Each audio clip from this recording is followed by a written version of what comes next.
Hey everyone, Hannah Banana Emoji here. This is going to be the first and hopefully a long-running series of videos. What are those videos going to be about, you might ask? I have no idea at all. I just feel like I should have a little bit of freedom to this whole YouTube thing, and that might allow me to continue it a little bit longer. Today's subject we're going to be covering is something very near and dear to my heart, and that is budgeting. Around 2 years ago, I had started budgeting from time to time, but it never seemed to last for more than a week.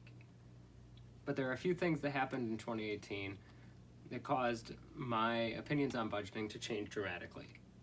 First, I received treatment for cocaine addiction in February of 2018. As you can imagine, being addicted to any substance, let alone cocaine, can have extremely painful and devastating effects to one's financial and physical well-being. So once I was able to see cash as something besides the means for procuring my next bag of nose candy, my financial well-being was bound to improve dramatically, and it did.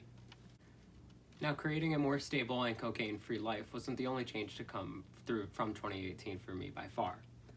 I was also examining my finances rather closely after years of cocaine addiction had decimated them beforehand. I quickly realized that bankruptcy was my only option because I had a mountain of consumer debt that I could not possibly deal with. After all the shame and heartbreak that comes from bankruptcy, I was in a position to finally think about my finances in a way I had never truly thought about them before. Only I didn't have the knowledge that I needed on how to budget because no one had showed me the way, at least not yet. Fast forward to May when I met my partner, Sage. I met somebody who dealt with finances the complete opposite way that I did. Instead of choosing to spend every single dollar in her bank account, she chose to save every single dollar she could. This was a completely foreign concept to me, as I had never had more than maybe $100 in my bank account because I would always just spend and just make sure I could make rent, and if I made rent, I was okay. Meeting someone who had done the opposite and had managed to amass a large amount of savings from it allowed me to truly see what the possibilities of my life could be if I just happened to give my finances a little bit more time and energy. So our relationship moved fast, and our love moved even faster. Sage would constantly comment about my financial habits during the early parts of our relationship. She thought it was odd how I would spend every single dollar I could as soon as I could, rather than to see how long I could save that dollar for and how long it could last me. So when our love grew to the point that we were thinking about combining our bank accounts, I knew we had to do something different, as it could not work for our two different habits to be working in the same account. That's why I suggested to take a stab at something I had done plenty of times before, but had never managed to stick with for more than a week: budgeting. So I signed up for YNAB for about the 18th time, and it worked. For some reason, something had changed in my mind.